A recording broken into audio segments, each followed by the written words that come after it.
Chapter 18. A Mohammedan Wonder Worker. Years ago, right in this very room you now occupy, a Mohammedan Wonder Worker performed 4 miracles before me. Sri Yukteswar made this surprising statement during his first visit to my new quarters. Immediately after entering Serampore College, I had taken a room in a nearby boarding house, called Panthi. It was an old-fashioned brick mansion, fronting the Ganges. Master, what a coincidence. Are these newly decorated walls really ancient with memories? One looked around my simply furnished room with awakened interest. It is a long story. My guru smiled reminiscently. The name of the Fakir 18-1 was Afzal-Khan. He had acquired his extraordinary powers through a chance encounter with a Hindu yogi. Son, I am thirsty. Fetch me some water. A dust-covered sannyas made this request of Afzal one day during his early boyhood in a small village of eastern Bengal. Master, I am a Mohammedan. How could you, a Hindu, accept a drink from my hands?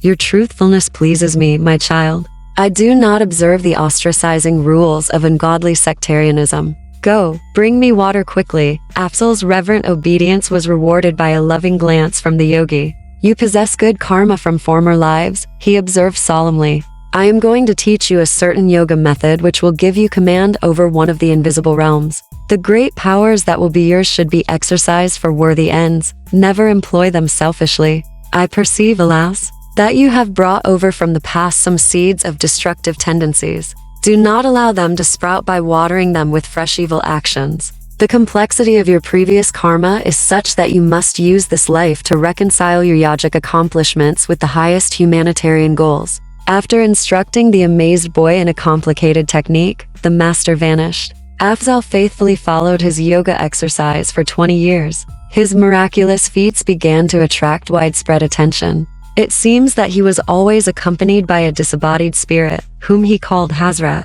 This invisible entity was able to fulfill the fakir's slightest wish. Ignoring his master's warning, Afzal began to misuse his powers. Whatever object he touched and then replaced would soon disappear without a trace. This disconcerting eventuality usually made the Mohammedan an objectionable guest. He visited large jewelry stores in Calcutta from time to time, representing himself as a possible purchaser. Any jewel he handled would vanish shortly after he had left the shop. Afzal was often surrounded by several hundred students, attracted by the hope of learning his secrets. The fakir occasionally invited them to travel with him. At the railway station, he would manage to touch a roll of tickets. These he would return to the clerk, remarking, I have changed my mind, and won't buy them now.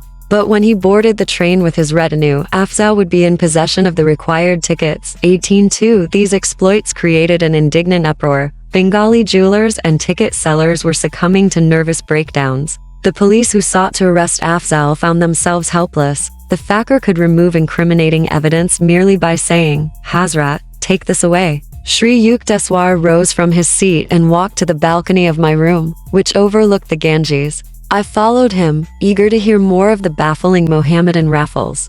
This Panthi house formerly belonged to a friend of mine. He became acquainted with Afzal and asked him here. My friend also invited about 20 neighbors, including myself. I was only a youth then, and felt a lively curiosity about the notorious fakir.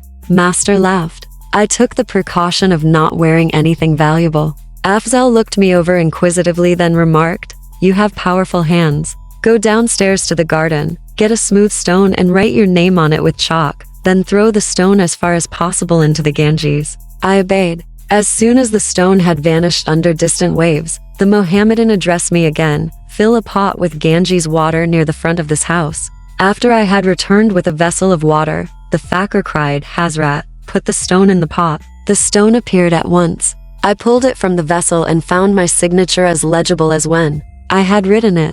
Babu, 18-3, one of my friends in the room, was wearing a heavy antique gold watch and chain.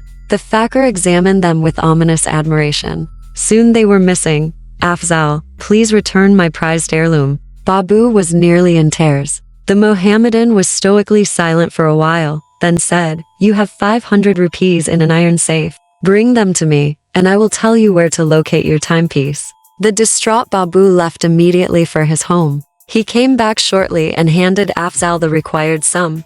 Go to the little bridge near your house. The fakir instructed Babu. Call on Hazrat to give you the watch and chain. Babu rushed away. On his return, he was wearing a smile of relief and no jewelry whatever. When I commanded Hazrat as directed, he announced, my watch came tumbling down from the air into my right hand. You may be sure I locked the heirloom in my safe before rejoining the group here. Babu's friends, witnesses of the comical tragedy of the ransom for a watch, were staring with resentment at Afzal. He now spoke placatingly. Please name any drink you want. Hazrat will produce it. A number asked for milk, others for fruit juices. I was not too much shocked when the unnerved Babu requested whiskey. The Mohammedan gave an order. The obliging Hazrat sent sealed containers sailing down the air and thudding to the floor.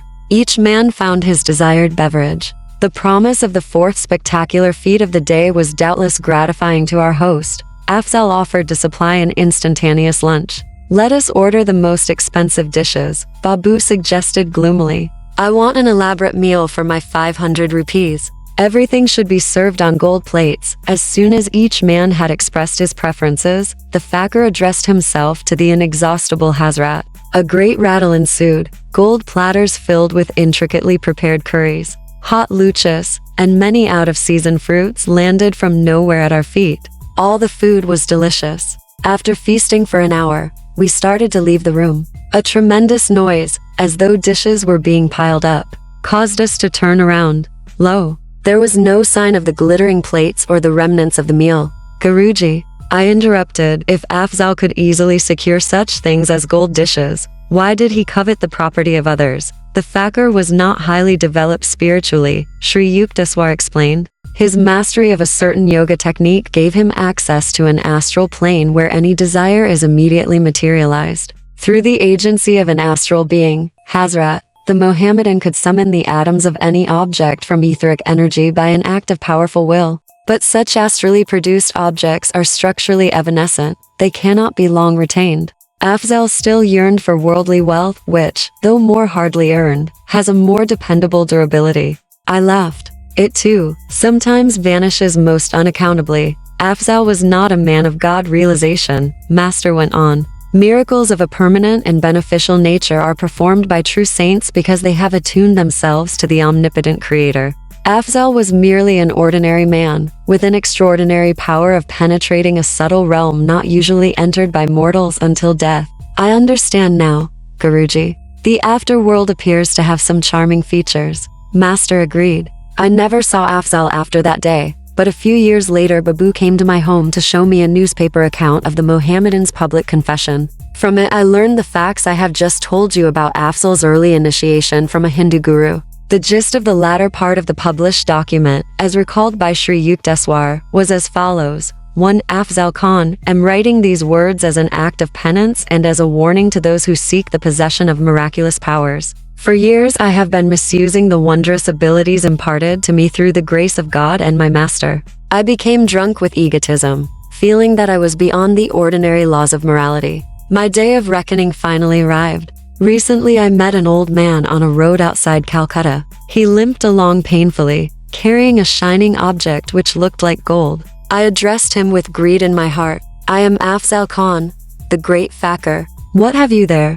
This ball of gold is my sole material wealth. It can be of no interest to a fakir. I implore you, sir, to heal my limp. I touched the ball and walked away without reply. The old man hobbled after me. He soon raised an outcry. My gold is gone. As I paid no attention, he suddenly spoke in a stentorian voice that issued oddly from his frail body. Do you not recognize me? I stood speechless, aghast at the belated discovery that this unimpressive old cripple was none other than the great saint who, long ago, had initiated me into yoga. He straightened himself. His body instantly became strong and youthful. Saw my guru's glance was fiery. I see with my own eyes that you use your powers, not to help suffering humanity, but to prey on it like a common thief. I withdraw your occult gifts. Hazrat is now freed from you. No longer shall you be a terror in Bengal. I called on Hazrat in anguished tones. For the first time, he did not appear to my inner sight, but some dark veil suddenly lifted within me.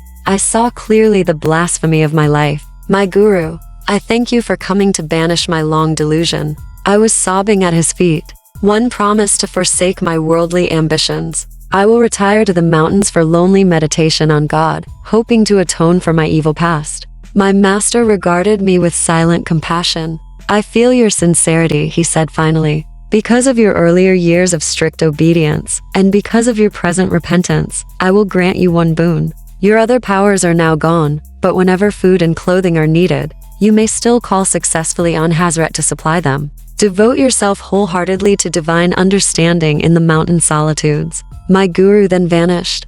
I was left to my tears and reflections. Farewell, world. I go to seek the forgiveness of the cosmic beloved. 18:1. A Muslim yogi, from the Arabic faqir, poor, originally applied to dervishes under a vow of poverty. 18-2. My father later told me that his company, the Bengal Nagpur Railway, had been one of the firms victimized by Afzal-Khan. 18:3. I do not recall the name of Sri Yuktaswar's friend, and must refer to him simply as Babu, Mr.